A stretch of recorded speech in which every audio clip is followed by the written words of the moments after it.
A couple of days ago, I was reading the New York Times, which, by the way, for you political junkies out over there, the Times has been doing a series of articles about the making of all the presidential candidates. I don't know if you've seen this at all, Mark, but they're fascinating. There was an article, I think, 3 or 4 days ago about Fred Thompson's first run for the Senate, when he almost dropped out of the race and then invented that truck that he rode around Tennessee with. There was a great article on Rudy Giuliani and his first race for mayor. And the article I was reading yesterday where I found something that was actually relevant to this class was about Obama's first big run after he was state Senate. Barack Obama having his rear end handed to him by Congressman Bobby Rush in a congressional election, I think in 1998, where I think he barely got 30% of the vote, challenging an incumbent but popular congressman. And here's the relevant line. This is sort of talking about what Barack Obama learned from that race, and this has something to do with message. And the person talking says, there was a gradual progression of Barack Obama from thoughtful, earnest policy wonk, civil rights lawyer / constitutional law expert, to Barack Obama, the politician, the inspirer, the speaker.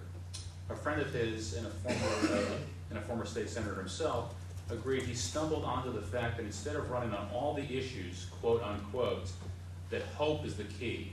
Not only in the black community, but less privileged people who are looking for that hope. You don't want to talk about health care, you want to talk about the promise of health care.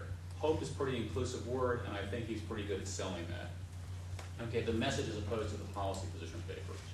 I met Mark McKinnon in a boat in a swamp in Louisiana 20 years ago. He was smart then, he's still smart now. Mark McKinnon. Thanks, Paul. In that boat in Louisiana, I think we were on our way to an island where there was an environmental caucus of some sort with the environmental groups, and this was Sierra Club. Sierra Club, yeah. And I was working for a congressman named Buddy Romer, who was a classic Louisiana politician, great poker player, reported his poker earnings while he was in Congress. His father had gone to the federal penitentiary, working for Edwin Edwards.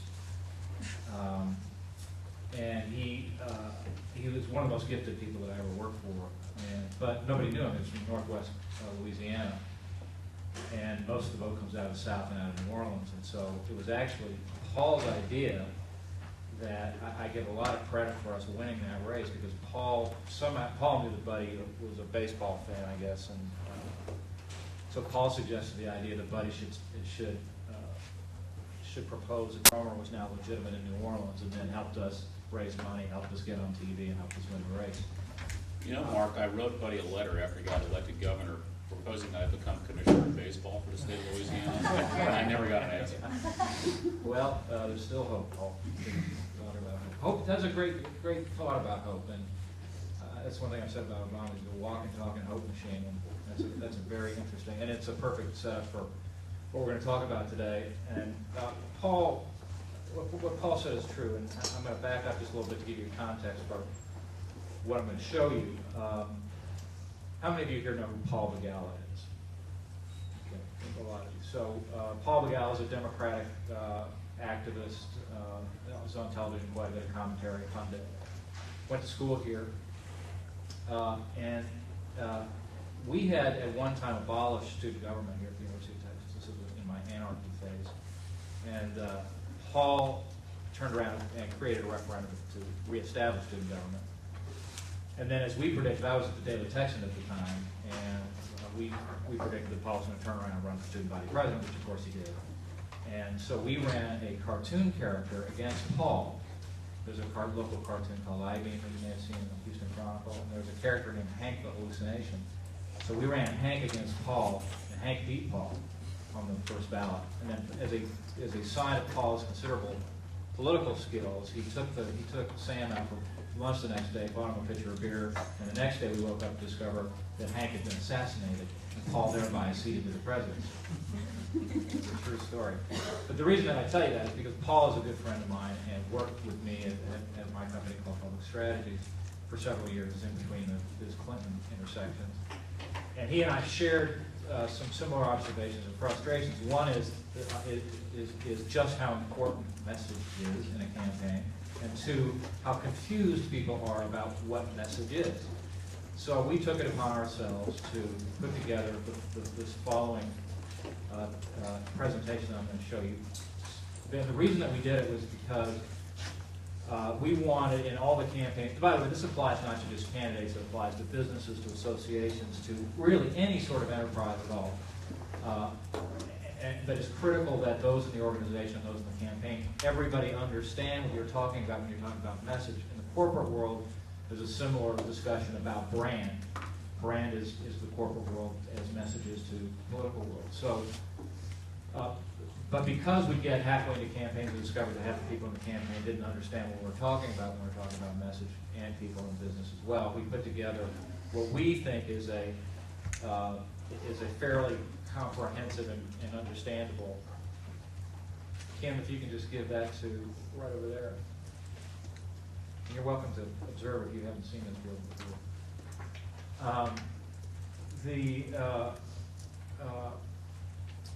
And so we put together this presentation, which presents what we think are the important elements of a successful political message.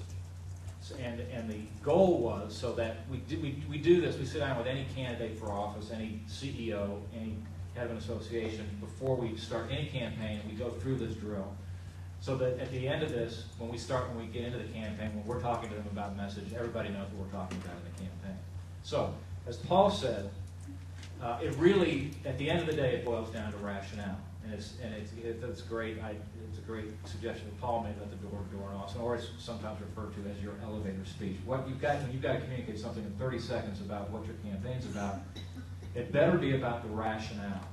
What is the rationale for your candidacy? Why are you running? And as Paul said, that seems so simple, but it's shocking how often candidates and businesses don't get that.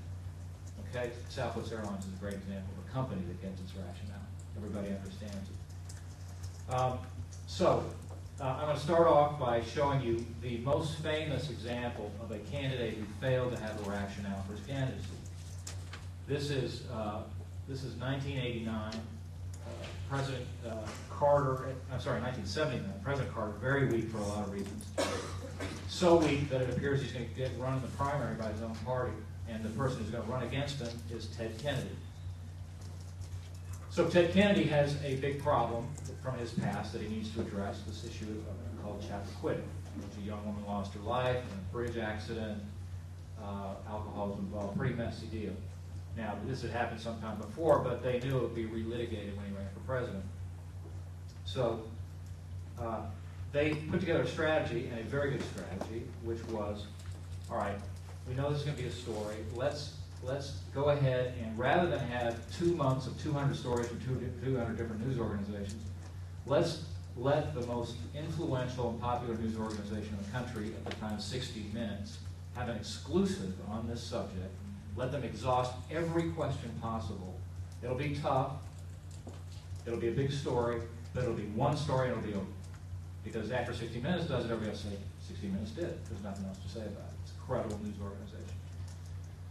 Strategy was a good one, and it was executing perfectly. They briefed the senator for weeks, sat down, did the interview, 2 hours, toughest questions possible. Kennedy knocked it out of the park. Everything was perfect. His aides are high-fiving each other in the back of the room, and then as the interview is winding down, they're shutting down the lights, Roger Mudd very casually asks, as an afterthought, so, why do you want to be president? And here's the moment, captured for immortality, is Ted Kennedy caught in the headlights, and you see, it's very clear that he's thinking, damn, you didn't go over that one, right? So, and what he's being asked for is, what is your rationale? Now, and listen to what he says. No, it's the one you voted originally.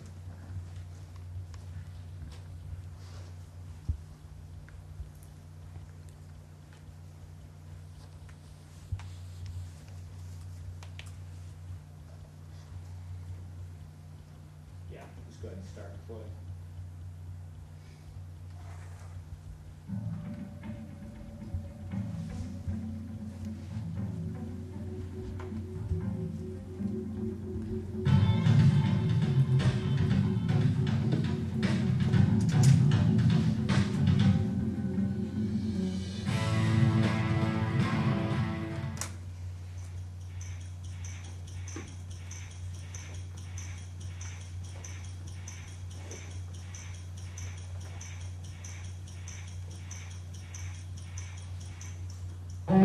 be president.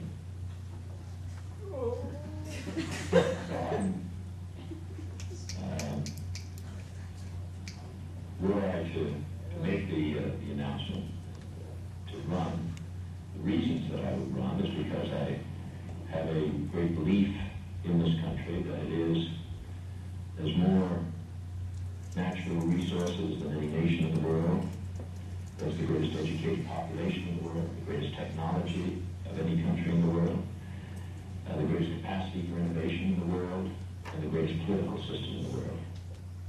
If you can just pause. Dr. Six. Okay, so, pathetic, right?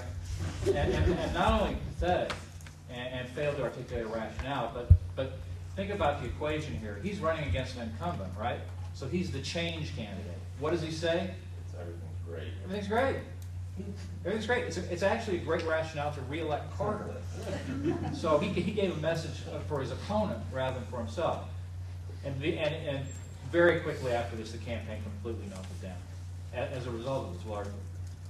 So now let me show you another clip of somebody who thought a little bit more about it, about a rationale, and did today what Kennedy could not do then, which is completely control your message, not have any pesky questions from anybody, and just let it go over the web, a web-based strategy. Now, after 6 years of George Bush, it is time to renew the promise of America.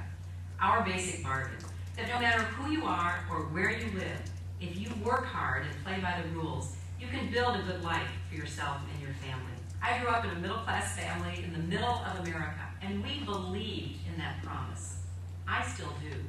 I've spent my entire life trying to make good on it, whether it was fighting for women's basic rights or children's basic health care, protecting our Social Security or protecting our soldiers. It's a kind of basic bargain, and we've got to keep up our end. So let's talk, let's chat, let's start a dialogue about your ideas and mine. Because the conversation in Washington has been just a little one-sided lately, don't you think? And we can all see how well that works. And while I can't visit everyone's living room, I can try. And with a little help from modern technology, I'll be holding live online video chats this week starting Monday. So let the conversation begin. I have a feeling it's going to be very interesting. Okay, so controlled, clear, and also, by the way, democratizing. I want your input, too. So the best campaigns and the best narrative for campaigns tell a story. And there's tons of literature about the art of storytelling. But it's true about campaigns as well. And the best way that I've found to describe this sort of structure of storytelling in a campaign is to think about the following. You want to establish a threat or an opportunity. You want to establish a victim of that threat or the victim being denied an opportunity.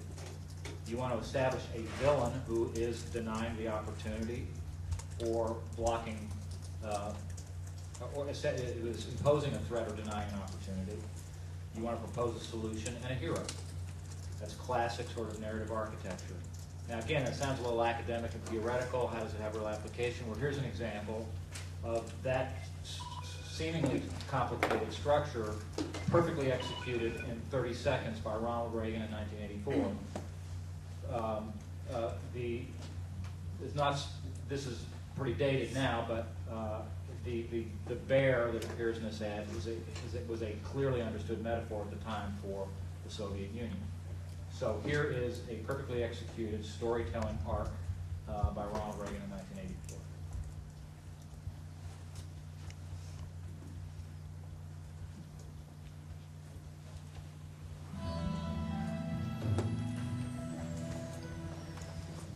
There is a bear in the woods.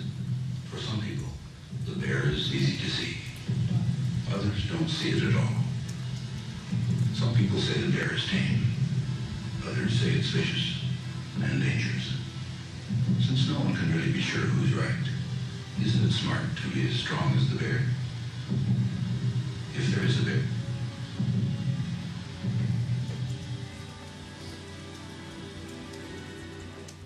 Okay? That's a great ad. It's my second favorite ad of all time. I'm going to show you that. perspective, but there's just not a syllable wasted in that ad, and it communicates so clearly. And by the way, one of the best things about this ad, so you have the threat, which is armed Soviet aggression. You have the villain, which is the communist empire. You have the victim, which is freedom-loving people everywhere. You have the solution, peace through strength, and the hero, Ronald Reagan. And the other reason that this is brilliant is it's conditional. What does it mean by, what do I mean by conditional? It makes the opponent's argument and takes it away from them. It throws their opponent's argument. So what if there's not a bear? And that's what the opponents are saying. There's no bear. They say, okay, even if there's no bear, shouldn't we be prepared anyway? What's the downside? Perfect. So next is we have to be brief, and because of the competing messages that we get today, 10, 15,000 messages a day that we're all being bombarded with. In 1968, the average soundbite that somebody running for president would have is 1 minute and 12 seconds. So if Richard Nixon, the whole press conference, he'd be on the news that night for 1 minute and 12 seconds. And in the last campaign, the average soundbite was 8 seconds. So that's the challenge that we have with anybody that's trying to get into the news, is that your average soundbite that you're going to get is 7 or 8 seconds. So we tell that to our candidates, and their response is, "Are you crazy? You know, I'm a smart guy. I'm talking about complicated issues, and how can I possibly do that in 8 seconds?" Which is exactly what Bill Clinton said to Paul Begala in 1992 when Paul was briefing him for debate. And Paul had asked him what his position was on the balanced budget, and about 15, 20 minutes into his answer, Paul said, "Stop. You don't have 20 minutes, Governor. You have 3." In this case, he had 3 minutes, which is a lot longer than an average television soundbite. And Clinton said, "Well, that's impossible, Paul. This is a complicated issue." And Paul said, "Okay, fine. You'll lose." And then he went, no, stop that. So Paul then said, so Clinton just argued with him and said it was impossible to do it because it was too complicated.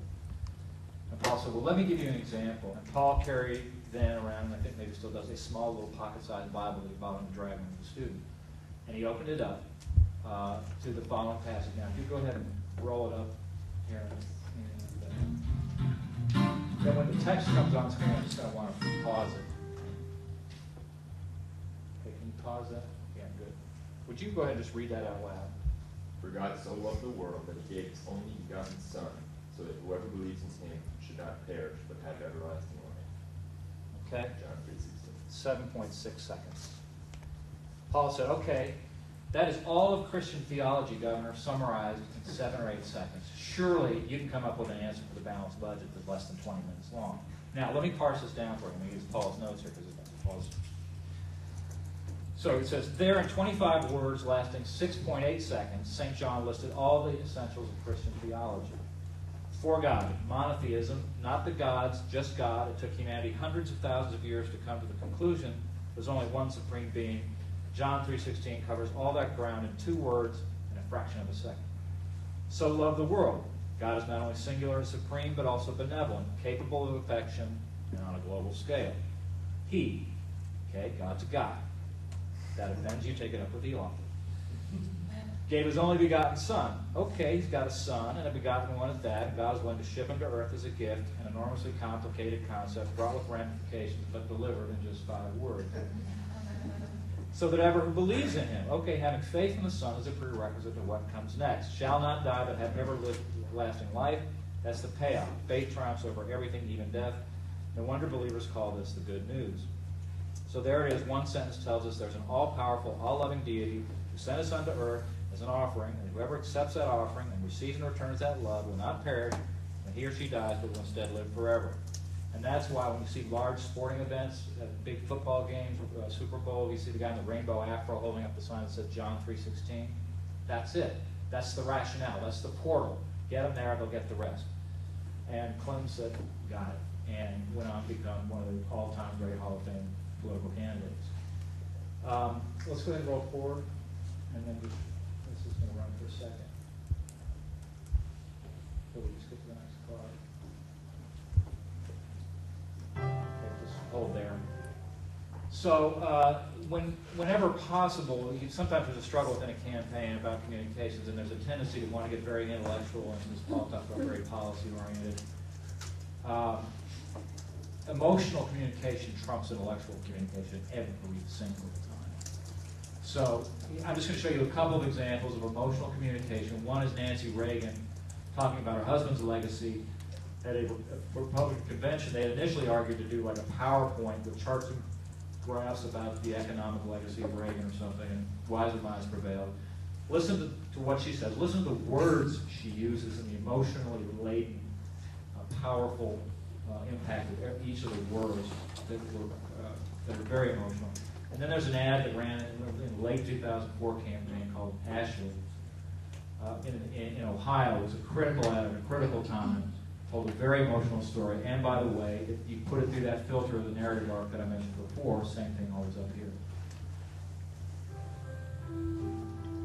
I'm not the speechmaker in the family, so let me close with Ronnie's words, not mine.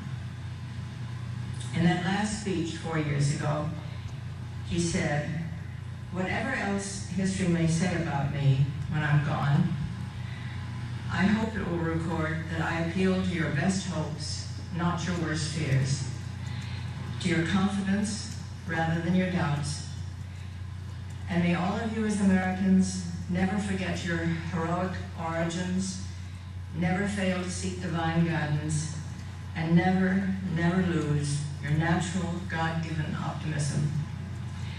Ronnie's optimism, like America's, still shines very brightly. May God bless him, and from both of us, God bless America. My wife, Wendy, was murdered by terrorists on September 11th. The Faulkner's daughter, Ashley, closed up emotionally. But when President George W. Bush came to Lebanon, Ohio, she went to see him, as she had with her mother 4 years before. He walked toward me and I said, "Mr. President, this young lady lost her mother in the World Trade Center." We turned around and he came back and he said, "I know that's hard. Are you all right?" Our president took Ashley in his arms and just embraced her. And it was at that moment that we saw Ashley's eyes fill up with tears. He's the most powerful man in the world, and all he wants to do is make sure I'm safe, but I'm okay. What I saw was what I want to see in the heart and in the soul of the man who sits in the highest elected office in our country. Progress for America Voter Fund is responsible for the content of this message. Okay, can you pause? Relevance is key in any successful political message. You can do a lot of things right, but your message still may not be relevant or important. It could be a good message, but the power is substantially enhanced if it has relevance. And this example is my favorite ad, and just about anybody would say this is the best ad that's ever been produced in American politics anywhere for that matter.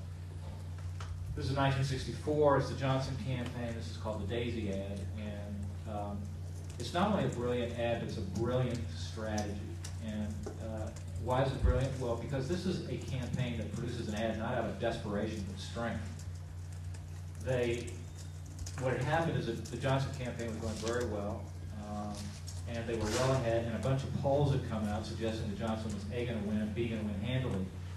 But rather than jump around and high-five each other, they recognized that was a problem. Why is that a problem?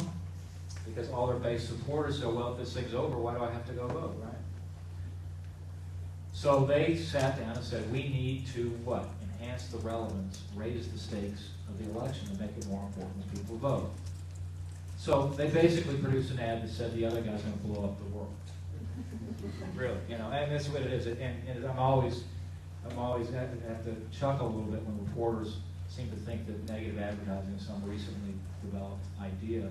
I just say, go look at the 1964 Johnson ad. It's A, devastating, and an incredibly negative attack on their opponent. So here it is, the Daisy Johnson ad.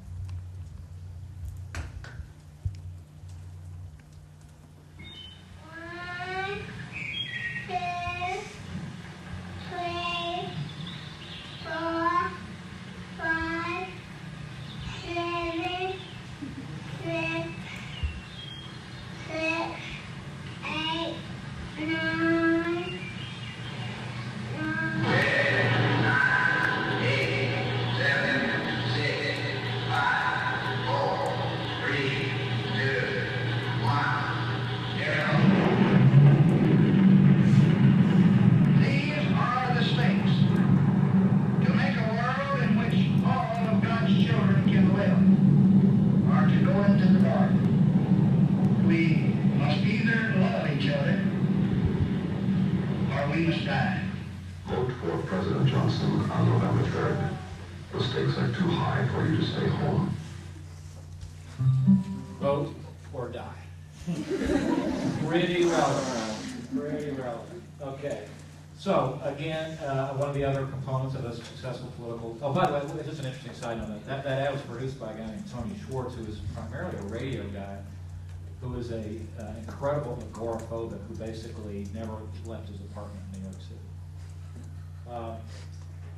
So consistency, clarity.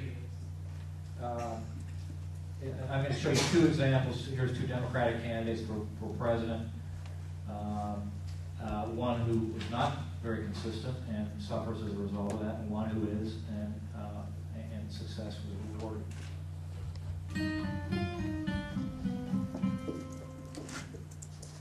The right decision to disarm Saddam Hussein, and when the president made the decision, I supported him. I don't believe the president took us to war as he should have. The winning of the war was brilliant. It's the wrong war in the wrong place at the wrong time. I have always said we may yet even find weapons of mass destruction. I actually did vote for the $87 billion before I voted against it.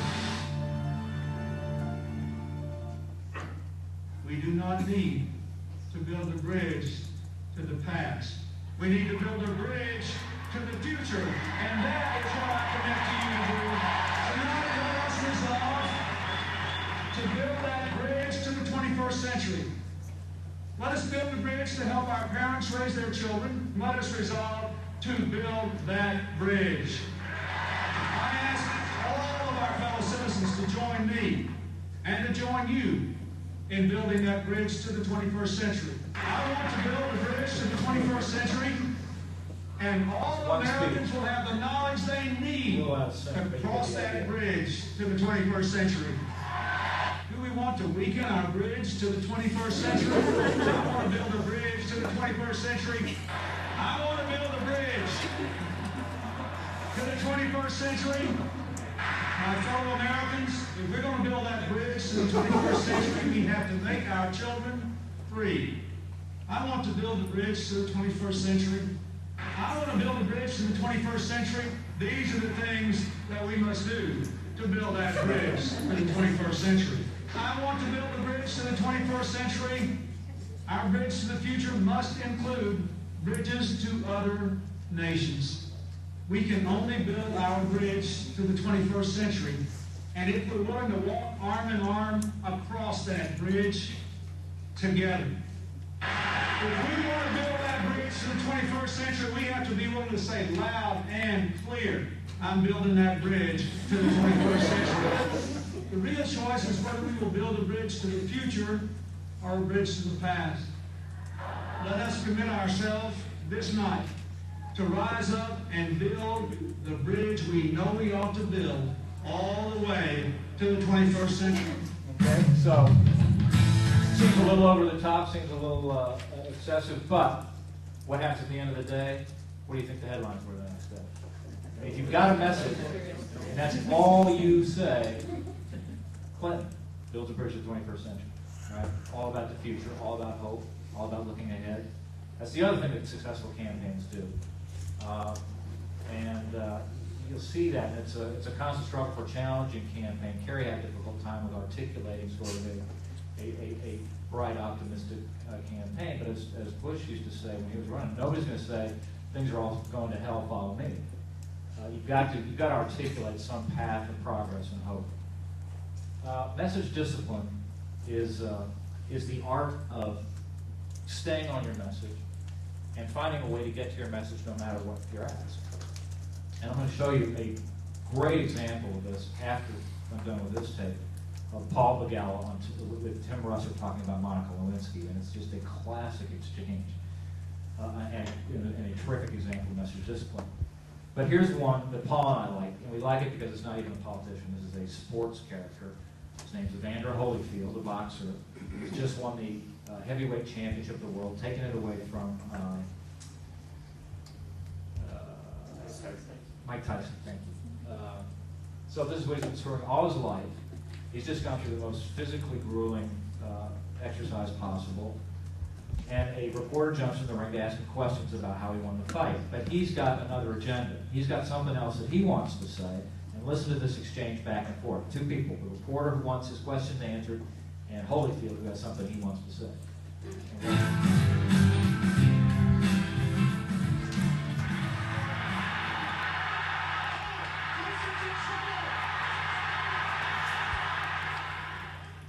That's one of the biggest surprises in boxing I ever had. Well, you know, I give glory to God, and for everybody to know that you can't choose against God. You can choose against me anytime, but when God is involved, Jesus is alive, and He the credit for it, and I thank God. And Why did you guarantee it with such assurance? But because, you know, I think when anytime somebody put God up there, my God is the only true God, and everything must bow to God. Well, you know, apart from that, apart from religion goes guidance here, I hope for all of us. I hope it's just God. Let's get off that. Let's get on to boxing. How did you fight such a brilliant fight? You know, I'm led by the Spirit of God.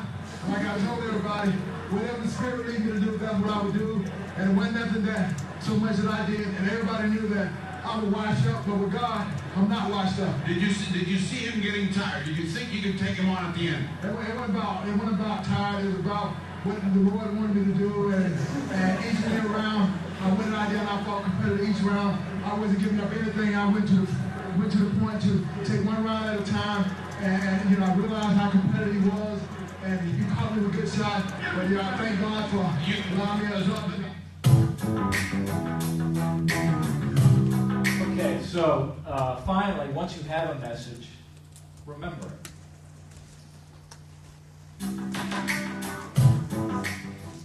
You co-sponsored a bill requiring the display of the Ten Commandments in the House of Representatives and the Senate. Why was that important to you? Well, the Ten Commandments is not a bad thing for people to understand and to respect. I'm with you. Where better place could you have something like that than in a judicial building or in a courthouse? That is a good question. Can you think of any better building to put that in? No. I think if we were told for that, we may lose a sense of our direction. What are the Ten Commandments? You want me to name them? Yeah.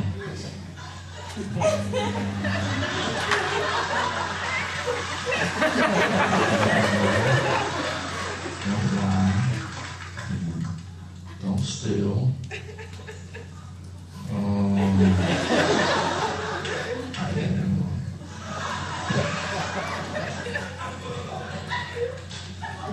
Congressman, thank you for taking time away from doing Okay, so I think I've gone into the legality tape right now. Yeah. Okay. So we can switch out to the tall tape there. And so here's the setup. This is right in the middle of the Monica Lewinsky episode, and Paul is going on Meet the Press with Tim Russert, who is, you know, the toughest interviewer in Washington. And and so Paul is going into a very, very difficult situation. He has very little information himself, and yet he's got to defend the president. And so I can't imagine any more difficult circumstances going into a situation than Paul is here, and yet he does an amazing job of maintaining message discipline, listen to how often he repeats himself, and turning the guns on the prosecutors as opposed to the president.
gotten her jobs at the White House, the Pentagon, had sent one of his best friends, brought her to a lawyer's office, got her job offers in New York.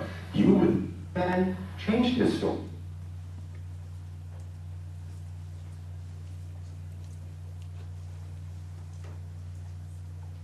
Meet the Press with Tim Russert. First, the counselor to President Clinton, Paul Begala. Good morning, welcome. Good morning, Tim. A very simple question. What was the relationship between President Clinton and Monica Lewinsky? Well, what it is the subject of an ongoing investigation. Because of that, people like me are not free to insert ourselves into that investigation, nor are those conducting the investigation free to leak. And what we've seen is an ongoing campaign of leaks and lies that, frankly, I think have a political axe to grind and are worthy of an investigation. Members of Congress have called for this, commentators have called for it. I think it's time to investigate the investigators to see where these leaks are coming from. Can you cite a rule, a law, a regulation, or a court order which prohibits the president from telling the American people specifically about his relationship? Well, in terms of the Jones case, which has some overlap with this, there is a binding gag order. In terms of the Starr matter, it has always been the president's policy not to comment on that investigation. As his political and communications advisor, I think that's very sound because he should focus on the issues that he was hired to work on, and he's been doing that. But I will say also that his lawyers... With all respect, Ms. Gall, that's not true. When the information is favorable to the White House, for example, they came out and said, oh yes, he met with Betty Curry the morning after her testimony to the grand jury, and we were just trying to refresh her recollection of why won't the President of the United States come forward and say to the American people, this is what happened. This is why she visited the White House 37 times. This is why she sent me 6 gifts. This is why she had a job at the White House, the Pentagon, and a job offer at the UN. This is why I gave her gifts. And let me show you a tape of the President said 3 weeks ago, and then get your reaction. Now, there are a lot of other questions that are, I think, very legitimate. You have a right to ask them. You and the American people have a right to get answers. I'd like for you to have more rather than less, sooner rather than later. So we'll work through it as quickly as we can and get all those questions out there to you. More, not less. Sooner rather than later. Absolutely. Get answers quickly. And for 3 weeks, we get nothing from the White House. Because it is the subject of an investigation that itself has dragged its heels for 4 years now. And frankly, if we had confidence that the independent counsel was truly independent, that the investigation was truly fair, you might have a different story. But let me give you a few specifics. You know this. Ken Starr makes over $1 million a year from tobacco money, some of the most bitter opponents the president has had. At least 4 witnesses have come forward and said that Starr and his office have tried to intimidate them into changing their testimony and testifying falsely. And now there's a new report from the New York Observer that says the main witness in the Whitewater matter, David Hale, was befriended by the head of a slush fund set up by Ken Starr's chief patron and sponsor, Richard Mallon-Scaife, who then changed his story. So there are a lot of questions about this investigation, and sound lawyers have laid down the law for the president and said, you cannot, in this atmosphere, with this kind of a partisan investigation, with the power unchecked that this prosecutor has, subject yourself to this. But this is the White House defense. Change the subject. Attack Ken Starr, attack the media. Let me go back to the issue before us. Why won't the President of the United States come forward and talk about this candidly? He is not bound by any law, any regulation, any court order. The only reason he won't is because, you just said it, he may put himself in legal jeopardy. Because we have seen an ongoing campaign. Let me tell you, it's not just the White House. Ms. Lewinsky's lawyer told the Associated Press, and I quote, the Office of Independent Counsel is conducting an orchestrated campaign to pressure Ms. Lewinsky into statements that are not true. There's a professor of law at the University of Arkansas who claims that he was threatened, intimidated. They said they were going to investigate his mother. If he didn't sign a statement, that was false. Again, let me go on. Let me go back to the president. This is what I said 3 weeks ago. You'll get your answers, legitimate questions. We'll get them to you quickly. Nothing. Because this investigation is grinding on. He cannot comment on this for good reasons that his lawyers have articulated. What good reason? Because I've said very candidly, probably more candidly than the lawyers would want me to, that there are real questions about this investigation. I believe, Tim, that Ken Starr has become corrupt in the sense that Lord Acton meant when he said absolute power corrupts absolutely. We now understand that Betty Curry turned over to Kenneth Starr gifts that the president had given to Monica Lewinsky. I have no idea if that's true because of these leaks. But where did she get them from? Where did these leaks come from? Why? I can't answer that. Am I participating in these leaks? Let me ask you real quickly. But the president has always said he wanted the most ethical administration to live in. Why won't he come forward and level with the American people? And I'll ask, he said these are false charges, and a fair investigation will prove that. Now, part of the reason this investigation is not fair is because of the leaks. And I need to ask you, has NBC News been the recipient of illegal leaks from Ken Starr? We don't talk about whether the leaks come from the White House, from Ken Starr, from the State Department, from the Pentagon. We do our job, and we do it well. I think that's an answer, but also no reporter has cited sources but Starr's office, which is a leak. It might be illegal. But we're here to talk about the president, if we can, for just a moment. Absolutely.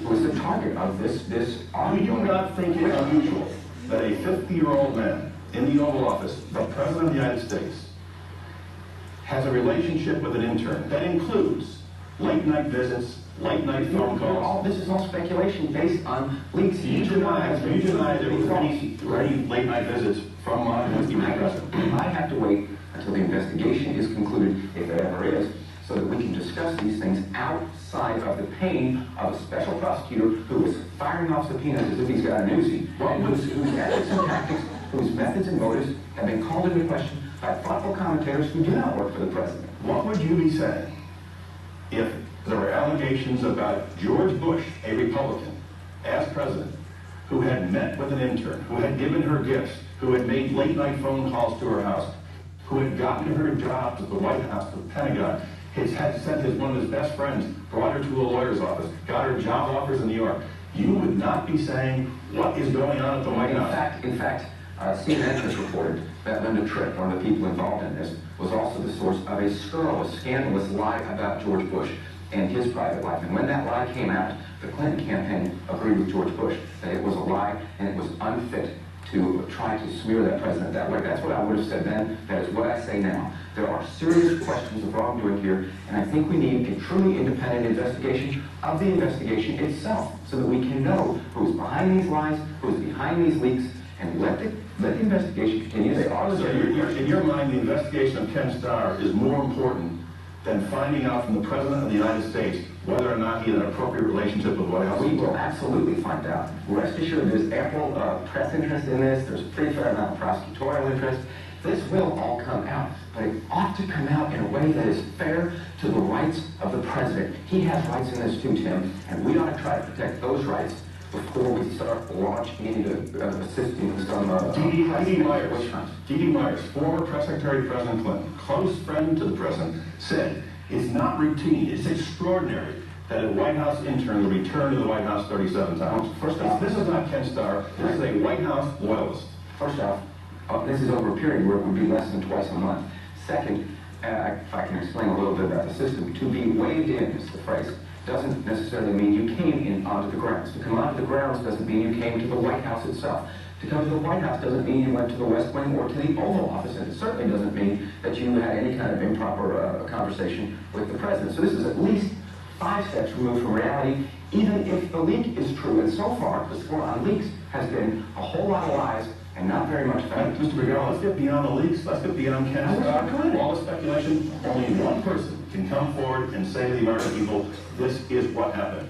One more time. Why does the President refuse to come before the American people and explain this in its totality? Because we have a situation here where an investigator is, in the words of many thoughtful critics, out of control. Where I have seen questioning one of the best in the business, respected White House reporter, say, and I quote, sources in Starr's office have told NBC News that information Lewinsky's lawyers were offering was simply not enough. Sources in Starr's office believe the instructions came from the White House. Now, when sources in Starr's office are cited that way by a solid reporter like Claire Shipman, forgive me for concluding that sources in Starr's office are leaking, and that might be criminal. A much more serious crime, frankly, than signing a false affidavit by a 24-year-old kid in a civil lawsuit. Let me show you one more tape from the President's news conference. This is a question by CNN's Wolf Blitzer. Mr. President, Monica Lewinsky's life has been changed forever. Her family's life has been changed forever. I wonder how you feel about that and what, if anything, you'd like to say to Monica Lewinsky at this minute.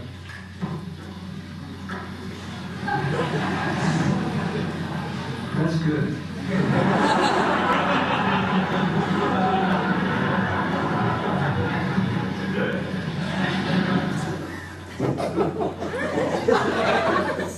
Question in a press conference, and in fairness to Wolf, he was just doing his job. But the 13th press conference question, when you're standing there with the Prime Minister of Great Britain, I think he's deserved a little lighthearted moment to say one more time, coming back at something that Mr. Blitzer knew very well the President was not going to comment Well, the sense many people got from that, however, is the President was basically saying, you know, this is all a game. No, I tried, but I slid away. No, I think you do need to put it into the context of the 13th question in a press conference, which had gone over the same turf over and over and over again, when you have the leader of Great Britain standing there with very important issues being discussed. Finally, as I showed before, the President said 3 weeks ago we would get answers to legitimate questions quickly. When will the President answer these questions in their totality? That is much more up to Judge Starr. When we learn about 4 witnesses who say that they have been intimidated and told to lie, we are troubled. When we see another witness, as reported in the New York Observer, who changed his story after he was befriended by the head of a slush fund operated by Ken Starr's patron, Richard Mellonscape, who set up a $1 million teaching job for Ken Starr to move to in Malibu, California, as soon as he's finished with this investigation. When the investigation allows him to do so, Tim, but until then, there is no rule prohibiting the President. We're talking a sensible rule of common sense that his lawyers have laid down, and I happen to agree with that. That even though politically I'd like to see him put this behind him immediately, when you have an out-of-control investigation on this, when you have this sort of a situation, it is best to listen to your lawyers and to do what is best for the American people, which is focused on your job, not to spend all of his time commenting on every leak and every lie coming out of Ken Starr. That's the last word, Paul Begala, to be continued. Thanks, Tim. Coming next, 4 women members of Congress. Awesome, isn't it? And it's just an amazing performance. I was just roughly counting there how many times. I think Russert asked the question about 15 times, the same question. And Paul not only maintained his message of discipline, but he basically launched 3 attacks there. One against the prosecutors, one on Richard Mellonscape on slush fund, and one on NBC itself. He attacked the very station that he was on. And so what was the headline next day? Allegations of corrupt prosecutors. Allegations of corruption. So he turned the cannons off of the President onto somebody else. And it's just an extraordinary performance. So on that, I think we'll take a break. Yes? Let's take about 5 minutes off, and remember, since you're going to be choosing your campaign plans today, okay, you have somebody over here, you know, who is the best in the business in terms of developing a message. We're going to be expecting a message from all your candidates. Have your questions ready in 5 minutes.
Our horario.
Yeah, I actually want to show Paul this anyway, just to show you all as well. This is, I've been helping out John McKinnon, who I'm a big fan of, and he's had a difficult campaign, largely because of his adoption of a very unpopular issue, which is immigration, which is one of the reasons I like him. Took a very principled stand on that, and it cost him 20 points with Republicans, and as a consequence, his money drive, which McCain has always been against money in politics anyway, so it's not very good at raising money. But he's scratched his way back, and he's now tied for first place in New Hampshire, and you can never count him out. And he was a great hero and an amazing story. And so, as part of his sort of September relaunch, where we put together a new strategy and launched an ad campaign, this is one of the ads, and we found the original footage that was given to his first wife that was shot by French communist journalists that were using it as propaganda when McCain was a POW, prisoner of war. Never showed in America for obvious reasons, because the Americans knew they were trying to use it as a propaganda tool, but they unearthed it from the boxes from the family archives. And so, because a lot of people actually don't know the story, and it's important not just to show this footage, but unless it relates to something about McCain's message, and it is a big part of his message, which is that he's seen the horrors of war. He has the military experience to deal in a world, a very dangerous world, and more experience on military matters than anybody in the field, and best qualified to be president. So it's pretty compelling footage, and I think really gets your attention. And Paul, as a documentary filmmaker, I know that you'll appreciate this original source footage. What is your rank in the Army? Lieutenant Commander made it by either missile or any aircraft fire. I'm not sure which I ejected and broke my leg and both arms.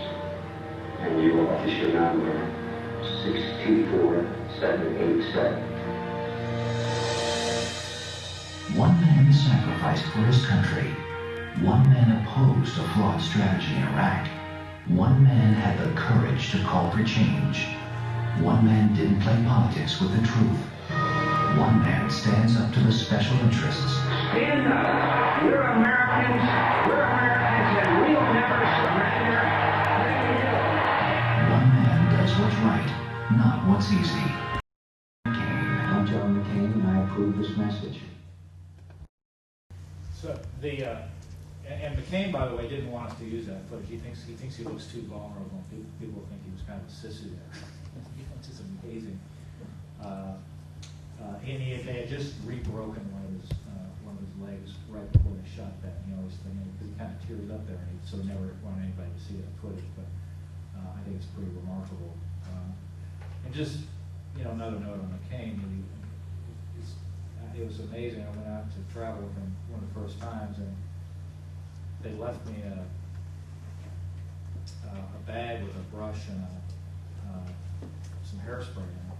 And I said, "What's that for?" And he said, "Well, you realize that he can't comb his own hair." And I said, "What?" He said, "Yeah, no, McCain can't raise his arms higher than this because they broke his arms so many times and hung him by his arms." And so I had this amazing moment, you know, at the first stop where this incredible war hero turns to me like a 3-year-old and bends his head down so I can comb his hair before he goes out to the speech. Anyway, McCain's, you know, it's not probable. It's possible that he'll scratch his way back in New Hampshire, and then he can win New Hampshire. Then it's a chance he wins South Carolina, and then put those get on a roll and put it together. We'll see. It's very it's the Republican side of this race. It's very unsettled, which is good for McCain. So we can talk about all that and the Democrats and handicap the whole thing. We can talk about whatever you want to talk about. I did get a specific question about some of the ads from 2004, so I can either talk about that or talk about whatever you want to. Why don't we start with the first question you got? Can you tell us what the question is? Yeah, can you load that? I'm going to set this up. I was asked about, and I'll probably talk about this some next week with David Weeks. Hopefully I'll be here as a debate in Detroit that night, but I think I can do this and then get there in time. But anyway, so this.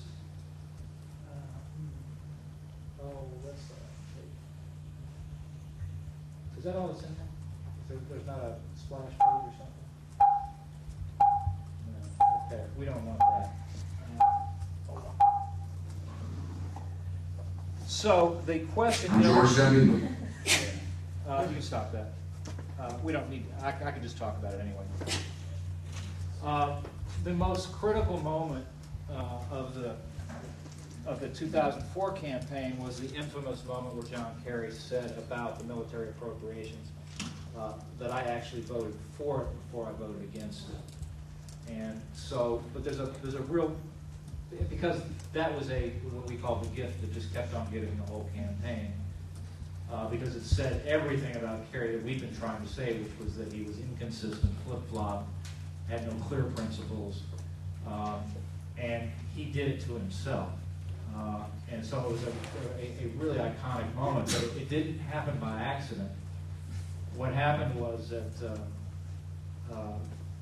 we found out that Kerry was going to West Virginia. And West Virginia was a critical state because we had taken it back in 2000. It had been traditionally a Democratic state. So Kerry was going to West Virginia to sort of plant the flag there to send the signal that they intended to take West Virginia back. And a lot of veterans in West Virginia, and Kerry put together a veteran event. And so we knew that Kerry had, earlier what had happened is that there was the appropriation that was coming up to fund the troops back in late fall of the election, and Kerry was asked by a CBS reporter, "Will you vote for that appropriation when it comes up?" And he said, "Yes, I'm not going to leave the troops in the field, without the appropriate resources." And then the reporter asked a very tough follow-up, which is something about, well, if you have your own amendment and that fails, you still vote for it. And he said, unequivocally, under any circumstance, I'll vote for that appropriation. Then what happened? Well, Howard Dean took off. And suddenly, Kerry was cross-pressured by the left into voting against that appropriation. And he had no clear rationale for that vote, because he had said so clearly and unequivocally to the reporter that he would vote for it under any circumstances. Dean cross-pressured him. Dean was taken off. He needed to appease the left. He rolled over and voted for it. So what we did was, knowing that he was going to that group of veterans in West Virginia, we produced an ad very quickly that basically that highlighted that vote against the appropriation. And so we found out about this on a Sunday night. He was going Tuesday. We wrote the ad Sunday night. We produced it Monday. because of electronic technology that we have now, we can electronically send it down to West Virginia. And what happened is Kerry got off the plane in West Virginia, and everybody was talking about this ad. The reporters were, his campaign was, everybody was talking about this ad, talking about his vote against the appropriation. So it's totally in his head, right? Now we've got him psyched because everybody's asking him about this ad and the vote against the appropriation. He's going in to see these veterans. He knows the question's going to come up. And so he walks in, he gets to the veteran, gets into a Q&A, and he turns around in response to the ad and says, you know what? I actually voted for that before I voted against it. And that was the classic moment. We recut the ad with that moment and ran it not only in West Virginia but everywhere else in the country. And it was a devastating moment for Kerry and haunted him the whole campaign. So next time when I'm here with David, I'll show you some of the ads, and I'll show you that ad and the original ad and the way that we recut it. But that was the kind of backstory on that. Other questions? Yeah. What do you do if you're in a situation like Rick Noriega and for the U.S. Senate Democratic primary, your opponent has 8 times as much money as you do? Do you concentrate on raising more funds, or what are some cheap ways to get your message out? Well, you know, I may address that directly next session too. I've got some classic examples of candidates who did that. Paul Wellstone was one. Who was the guy, Paul, that ran here with the truck? Oh, it was Morales. Victor Morales, right. Victor Morales was a great example. You know, you have to be very creative, you have to be very artful, you have to be a great candidate, you got to get very creative, but people like Paul Wellstone used that as part of his message, the fact that he didn't have any money. And he was very, very creative, did some very creative advertising that got viral. And by the way, because of the viral capacity that campaigns have today, you can move messages in a much cheaper way. So, you know, I don't know enough about, I know a little bit about Noriega, and I don't know much about his Democratic primary opponent, except that he's a trial lawyer with a lot of money. I'd use that against him, you know, that he's a special interest candidate of the trial lawyers, and that's where all the money's coming from, because they've got a bought and paid for candidate that they know will sell his issues in the legislature, in the Congress. But it's you know, it's tough. I mean, it's you know, I'd like to see more public financing of campaigns. I'd like to see different rules about advertising. I think that, you know, money creates unfair advantages, and that's a great example of a situation like this. I'll tell you the funny. Well, I can't tell you about the funny thing about Texas, not in federal race, but in state races. You know, there's no campaign caps on contributions, which is just amazing to me in this day and age. I mean, you can give $10 million to a candidate for governor if you want to. And so, this was years ago, back in the 80s, and very often, kind of one of the key guys in the campaign, in this case, the field coordinator, who knew everybody, was made the appointments secretary, right? The guy who's in charge of all the appointments for office in Texas. And no surprise, but who do you think usually gets those appointments? Right. So the guy from Texas was meeting with his counterpart from Wisconsin. In Wisconsin, they have very, very strict campaign finance laws and caps. And I think the cap is it's either $500 or maybe $1,000 is the most you can give to a candidate. And so the guy from Texas was hearing this from his counterpart in Wisconsin and was completely dumbstruck and baffled by this notion of those kind of caps. And he said, so wait a minute, he says, so you can only get $500 to a candidate for governor? The guy from Wisconsin says, yeah. And he sits back and thinks about it for a second and says, so how do you know who to appoint?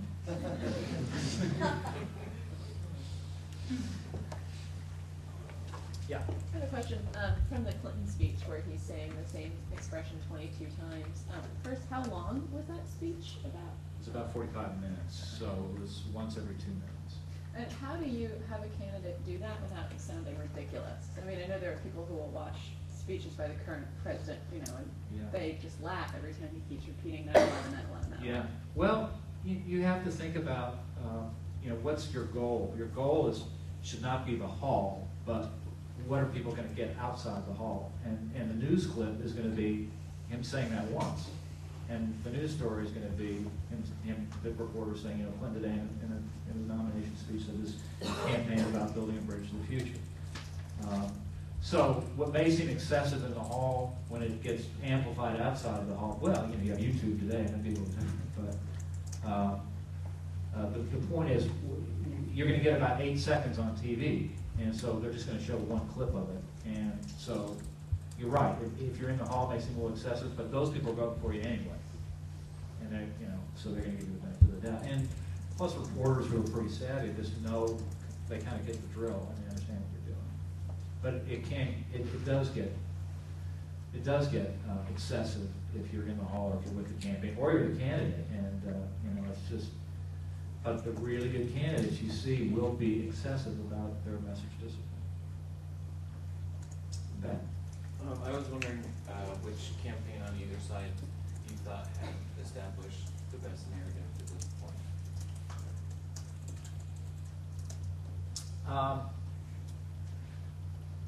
Let's see.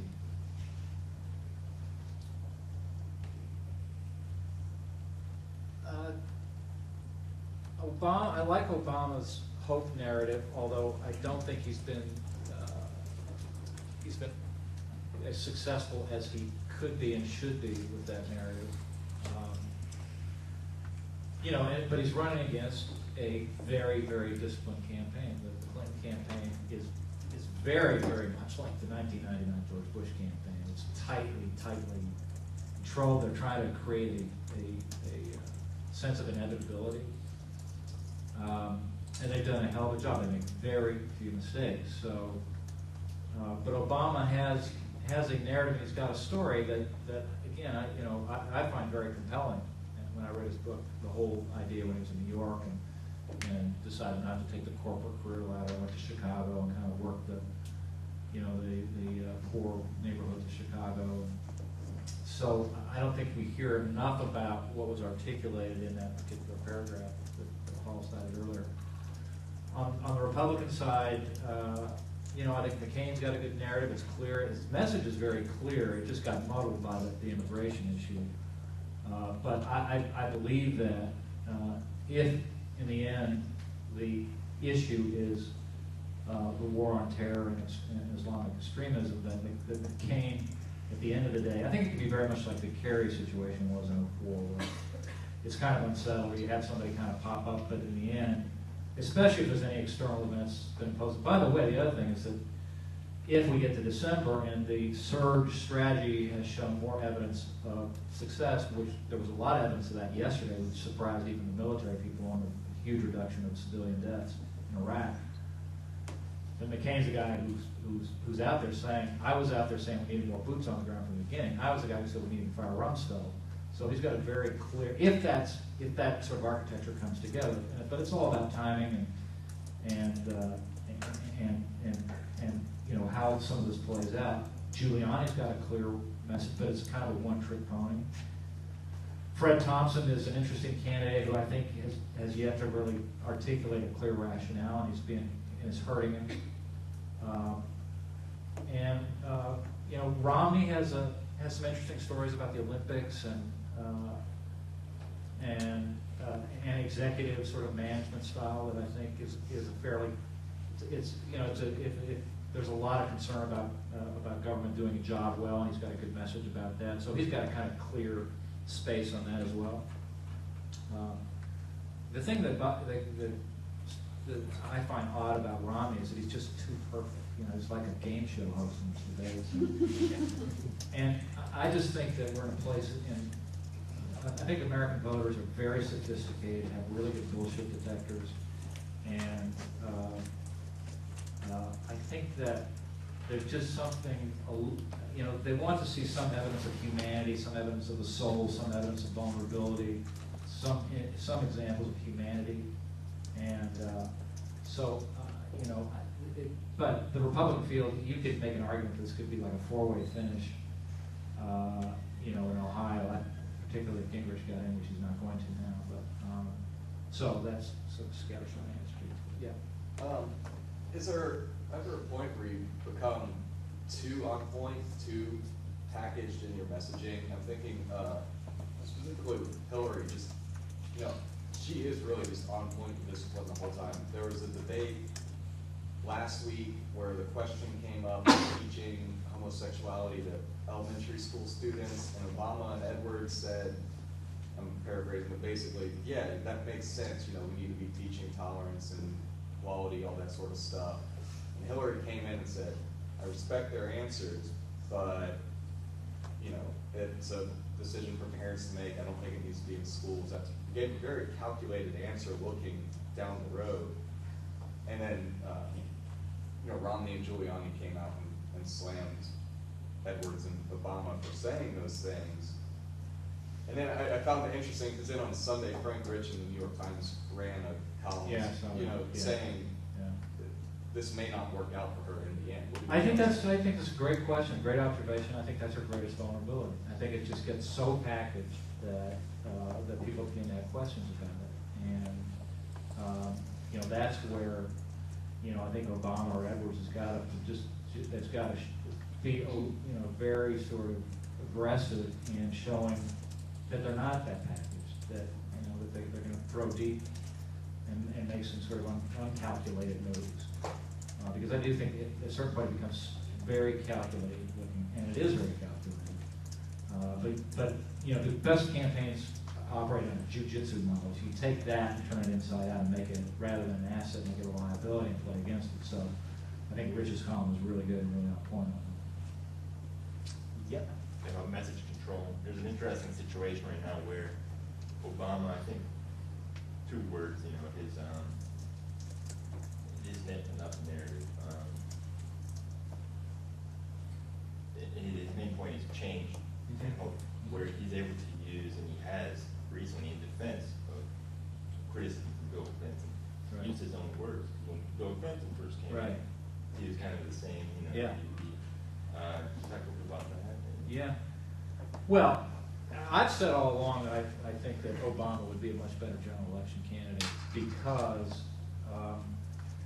you know, elections are fundamentally about status quo or change. And there's a question that we ask on every political poll we do, and the first question is always, do you think the country or the state or the city, wherever the election is headed in the right direction or the wrong direction? And if it's right direction by more than 50%, that's what we call a status quo environment. So it's good for the incumbent. If the wrong direction is over 50, it's a challenger's race, and that's what we call a change election. Now, it's conventional wisdom, but in the current dynamics, I haven't seen numbers on the wrong track this bad since 1992, when it was so bad that you know, that had there been a different third-party candidate, they probably would have won. Because people, you know, and look at it today. There was a number the other day I saw where the approval of Congress was 11%. 11%. You know, it's down to family members. You get that low. So people ask me, you know, in that kind of a scenario, who's the best candidate for the Democrats? Well, to me, it's the one that most embodies change, and to me, that's Barack Obama. You know, if Clinton weren't Clinton and a woman, she would be, but she's a Clinton, and so there is so that tempers her ability to articulate a change message, and so, which of course is why she's articulating a message of experience. But listen, you know, the problem Hillary Clinton is going to have, having run such a good campaign, is she's creating huge expectations for herself, and this political game is in the end about expectations. And you know, everybody thinks that she's blowing away the field right now, but when you look at likely voters in Iowa right now, Barack Obama's beating her. So if he wins Ohio, that's going to be big news, and that can, you know, that can immediately change the landscape. And it's amazing how quickly things can change. And it was a great lesson for us in 2000 when, you know, we sort of said, well, we're so strong in South Carolina, and we were, that it really didn't matter what happened in New Hampshire. And one of our opponents said, you know, this is he articulated what he called the man who would be king theory, which he said, as soon as voters see blood and recognize that you're mortal, then they'll shift on you immediately. And so the worst news for us in 2000 was not when we lost New Hampshire by 19 points, but what happened when we woke up the next day to see that we lost 35 points in the polls in South Carolina overnight. So that supposed, we thought that was a firewall for us. We were so strong in South Carolina, but as soon as voters saw that we were vulnerable, they're like, see ya. As soon as they sense that somebody else is moving. So that's why I think it's very tough for Giuliani, who's clearly counting on leapfrogging over the early states to the big February 5th day where he could potentially win California and a bunch of big states, because what's going to happen is somebody's going to get some momentum coming out of those early states, and those votes in California, everybody else will shift dramatically. Yeah. Does the election type, particularly like whether it's a change election or a status quo election, dictate whether you have more of a hopeful message or a fearful, or message that appeals to fear? Like, for example, 2004, I think, would be one of those elections where the 9/11 terrorism. Sure. Yeah, definitely. So just talking about the conventional wisdom for a second, it doesn't always hold up, because in 2000, when Bush was running against Gore, everything on paper said that the Democrats should win that election. We were in a very good economy. In fact, I argue that the economy was so good, people kind of took it off the table, so that nobody can screw this up right now. And so it was kind of taken off the table as an issue. If the economy had been a little bit worse, I think it would have been better for Democrats. But when you ask people, so what are the top three issues? They said Social Security, healthcare, and education. And when you ask which party does a better job on those issues, people said Democrats by a margin of 10 or more. So that challenge for us was, okay, everybody likes the way things are, so we're basically arguing our strategic challenges and our messages. We're saying everything's great, it's time for a change. That doesn't quite work, and so we had to work through a whole different sort of strategic fabric to get where we wanted to go, because if the conventional wisdom held up, we would have lost.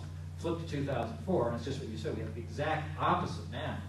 Now we're the incumbent, everybody thinks the country's headed in the wrong direction, and now we're saying everything's screwed up, stay the course. And so again, we have another sort of strategic, difficult challenge, and so part of our message was articulating exactly what we said, which is, you may not like the guy, you may not even like his policies, but he's clear about what he's doing, he's doing what he says he's going to do, and it's dangerous times. So, yes, I'm affirming that. So is it pretty much, it could get worse? Yeah. Yeah, it could get a lot worse. I'm sorry, go ahead. Just one quick follow-up. I think I heard your comments a few months ago, if Obama were to get the nomination, that you would maybe step back from helping out McCain. Is that still? Yeah. I told McCain earlier on that if McCain were the general election nominee and Obama were the general election nominee, I would still support McCain entirely and vote for him, but I didn't want to be part of the campaign attacking Barack Obama, and I would just step out. When Mr. Dow was here, he was saying that values trump issues. And so when you are developing a message, how do you decide which public value to press on to catapult your audience? And then also, part of that is in the age of cynicism and distrust, how do you develop a successful message? Because people, like you said, are bullshit.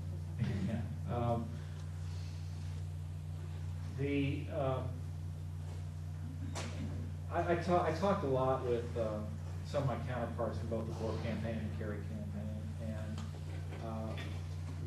one of the problems that Democrats had then and always had is that the Democratic Party is kind of a party of 1,000 constituencies, and as a result of that, often Democratic campaigns trying to create 1,000 messages, a message for every constituency.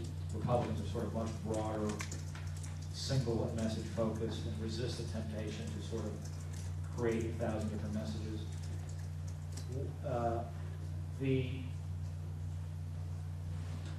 Let me just extend a little bit about what Matthew said. When we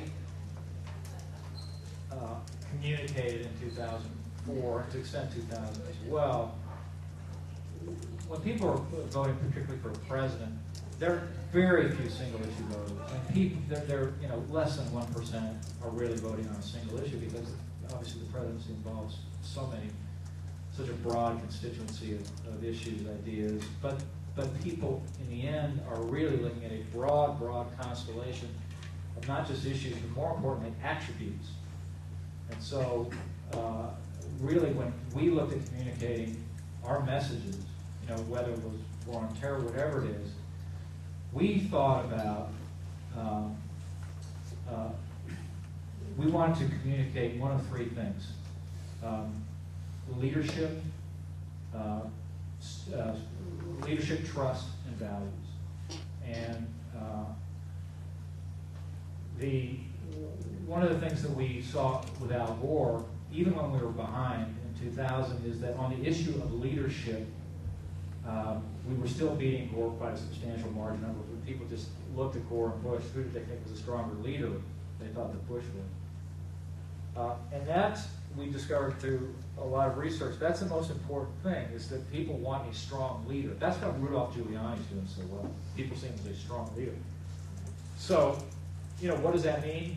Well, it just means that when you communicate on whatever issue it is, that you do it in a way that says something about, you try to establish leadership credentials, strength of leadership, that you're consistent in your message.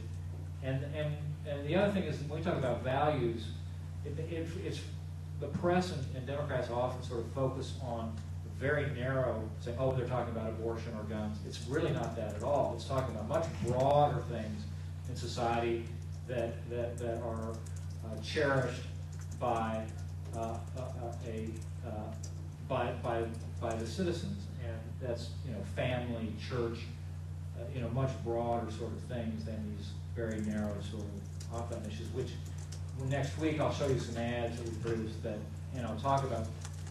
I'll focus a little bit more on exactly how we communicated those ideas. But again, the lucky thing for Bush and the Republicans in 2004 is the things that Bush was strongest on were the things that Kerry was weakest on. So in other words, he was the exact mirror opposite of Bush. And in some ways, even though, arguably you could say Dean seemed a little bit crazy, that he probably would have been a better election candidate against Bush because he's seen as strong, right? I mean, at least he, people saw him as a strong, clear kind of guy with firm convictions. And that would have been tougher for us to run against because that's kind of what we were seeing too. Yeah.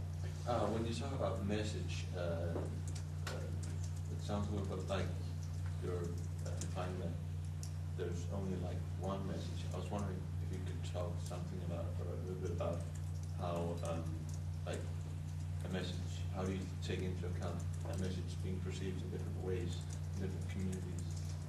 Yeah, well, on a broad level, we have a clear, sort of consistent message framing the general race. But as Matthew may have talked about, the campaigns have gotten into a high level of micro-targeting where, they have data now that will tell us, what people read, what kind of cars they buy. So we can micro-target messages as well through mail and through electronic communications that really target people's interests. And I think we'll see campaigns get very, very sophisticated about this in the future. And we just sort of began to scratch the surface of that in 2004. But as electronic capabilities continue to evolve, I think we'll have greater and greater micro-targeting capabilities so that campaigns will be able to sort of look at you individually and understand what your interests are and tailor a message literally specifically to you. Can you talk a little bit about how to transition a message from the primary campaign to the general election when you might be appealing more to a partisan audience and then primary or issues that matter? Yeah, I think it matters a lot, and I think it's a really tough trick, and that's another reason why I think Clinton is playing this pretty masterfully, because she's clearly, she has been very careful and nuanced about just how much she sort of flips into the move on dot or space, so that she's not pulled too far left that damages her in the general election. So I think that that's been a very calculated part of her strategy that she doesn't get pulled too far left. And as I look at her Senate career, you can also see that it's very carefully designed to have a centrist appeal. I mean, that's why she's on these military committees, and you know, she's done a very artful job of putting together a sort of experience that will give her a clear message in the general election. You know, I think that's where I think like people like Mitt Romney could have problems in the general election, because he is in a way that I think is pretty transparent, really appealed to the far right in a way that could create problems for him in the general election. Yeah. A couple of weeks ago, the Statesman ran an article about you and Matthew Dowd about your various disillusionment with the process. And to what degree does this process of marketing a candidate like a box of soap and to some degree narrowing their options down as to what they are? To what degree is that kind of destructive truly to the American political system? Well, you know, as I said, voters, they're like they adapt like a human organism does to like bacteria. You know, you have to find a new strain. And again, I don't know if I'll have time next week, but I can show you the evolution of political advertising, how it's changed over time to adapt, because voters sort of say, I've seen this before, I don't buy it, and we have to find different ways to communicate. But it's really hard for us, particularly through advertising, to communicate in a way that voters find credible, because they know somebody paid for it. And they know because of freedom of speech issues, we can say basically whatever we want to say. So that's why I like documentary moments that are unscripted, and a lot of the campaigns I've done in recent years, I've tried to catch candidates at very unguarded moments or unscripted moments, so that when voters are watching this, it's clear that somebody's not reading from a script. You caught them in some moment, and people say, oh, well, you know, I think he really clearly believes what he or she is saying in this moment. You know, but democracy is messy, but I still think it's the best system out there, and but it is interesting to see the Obama message, and I've talked to a couple of reporters. Nobody's taken me up on it yet, but the appetite for hope and change is you know, we see it come around again and again, and I advise a reporter or two that they should go back and compare some of the speeches of Barack Obama and George W. Bush in 1999. They'd find a lot of similarities about wanting to change the tone, about hope, you know, these sort of things that, you know, the challenger in this case, which Bush was to the incumbent Democratic established party, were saying. So those things are, you know, people are always going to have that appetite for hope and for change. And then you just got to deal with the system as it is, which is very difficult. And I just literally got back from Ukraine last night, where I was doing exit polling with Mark Penn, Hillary Clinton's campaign manager, on the Ukraine elections, and they had a big arms revolution there, as you know, in 2004. And it's a classic example. What happens is, you know, you have these momentous events, people have enormously high expectations for change, and then the government can't deliver. And so then you have this very messy situation in Ukraine, where they've gone back to the former party, which is more aligned with Russia, and now they just had another election this weekend, which is kind of it's very unclear. But part of this just has to do with kind of what you're saying, which is you create these messages for hope and change, and then it's just very hard to deliver on, and then it gets sort of stalemated, and voters get disenfranchised with the process. But you know, so but voters' hunger for change will sometimes, you know, make up for a lot of things. And, like I said, it's going to be very hard for the Republicans to win the next election, given the appetite for change.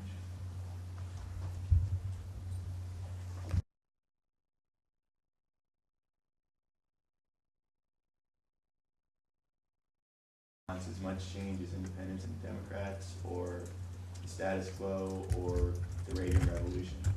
That's the tough thing for Republicans, is they you know, they're just in this box of, they're trying to argue change, but they're strapped with the last 8 years, and so, you know, they have to, So you'll hear a lot of that, and we have already sort of, saying, well, I'm going to go back to Reagan's principles and the Reagan Revolution, and back to the '94 Revolution, and say, that we failed to live up to our principles of change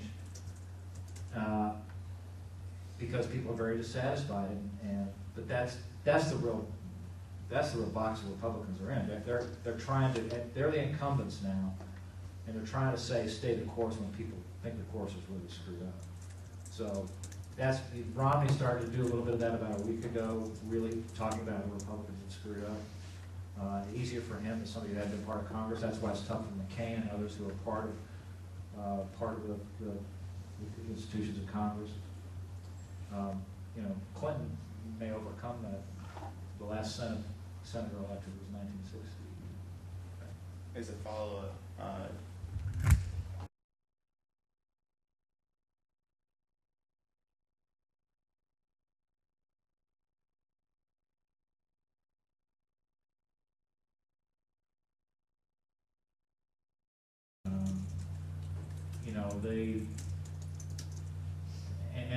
I think that the sort of the Reagan appeal is I think voters discount.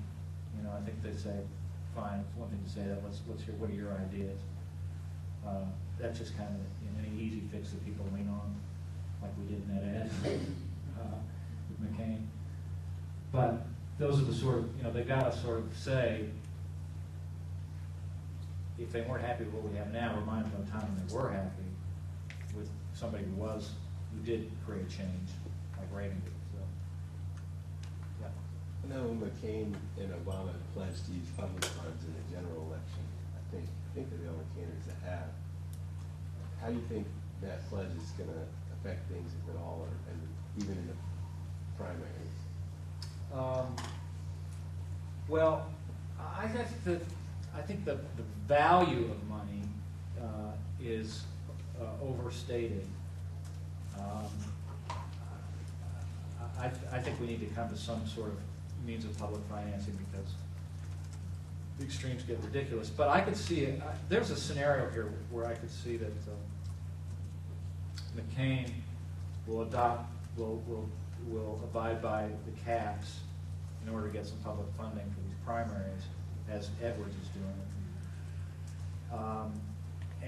and abide by that for the general election, which would give Clinton a huge advantage on money. But my view is that, and the reason the Republicans are so run screaming when you suggest that is they say, well, look what happened to Bob Dole. But the problem with Bob Dole was not the spending caps, it was Bob Dole. He was a terrible candidate. And in a presidential general election, the power of the media, the free press, overwhelms everything.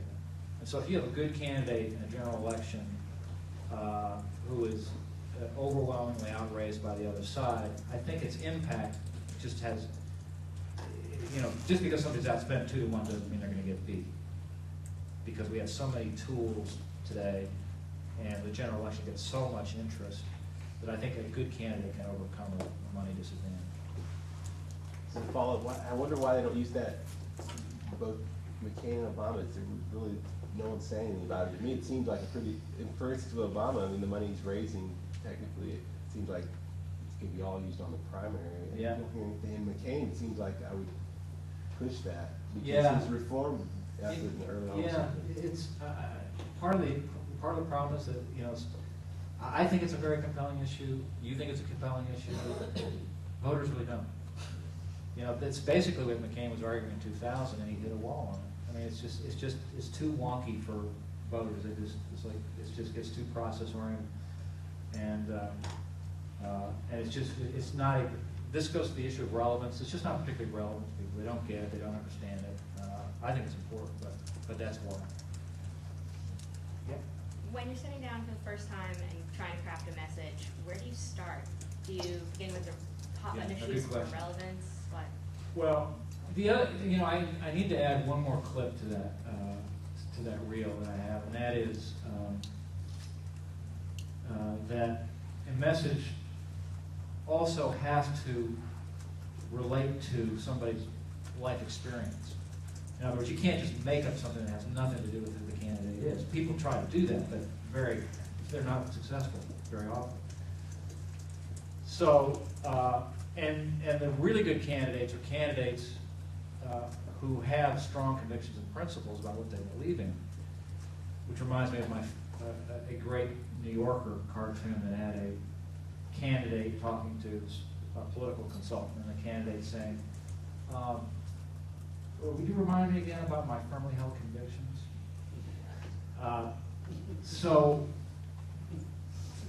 really good candidate is somebody like George Bush, who sat down with us in 1999 and said, okay, here are the things that I believe in, here are the things we're going to talk about. I don't care what the research says. Now you guys can go figure out a creative way to say it, but this is what we're doing. And then we went out and found creative ways to talk about that. But he wanted to talk about Social Security reform at a time when any candidate who'd ever done that got left in the graveyard. And so we're all saying, this is crazy.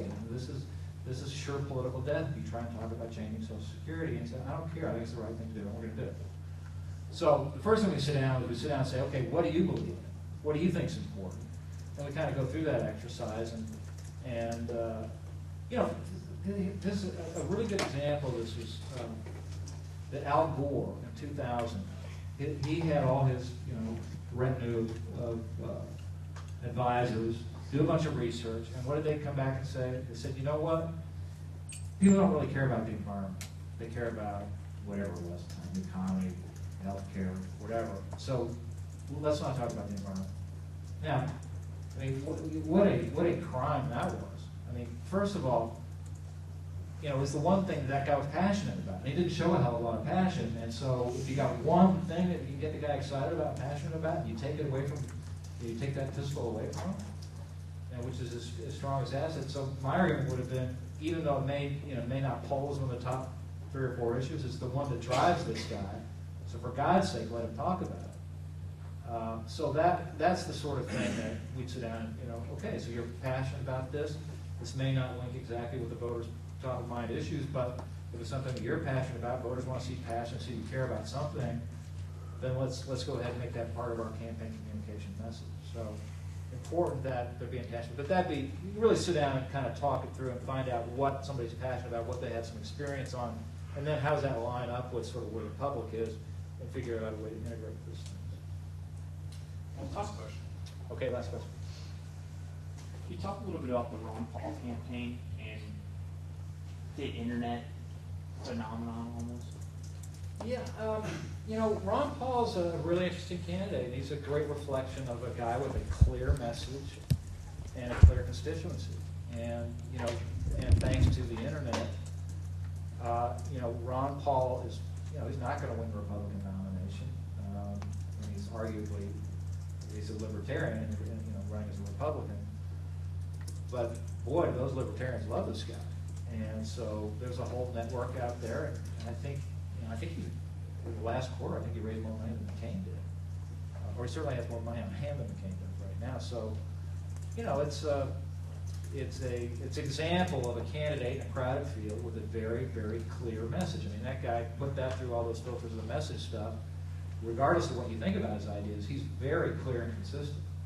And so you see a very strong constituency out there for him. So, he's an interesting kind of spoiler, and he's stirring the pot, but he's stirring it because he has electronic tools to raise money today to make it easy for somebody like that. So that's the good thing about the evolution of technologies. It makes it easier for sort of third-tier candidates like Ron Paul or others to break through. Thanks for having me. Thanks for being in this class, because I think it's assuming you have some interest in public policy or politics, and which I think is terrific, because the world of public policy and politics needs believers and people who are passionate. So I appreciate that passion. I wish you the best of luck in whatever career you pursue. But it's a wonderful place to exercise your passion and your skills. So I'll see you next Tuesday, I think, when David Weeks will be here, who's a terrific media guy, who did all the media for the governor of Texas and many others, and we'll be showing political ads.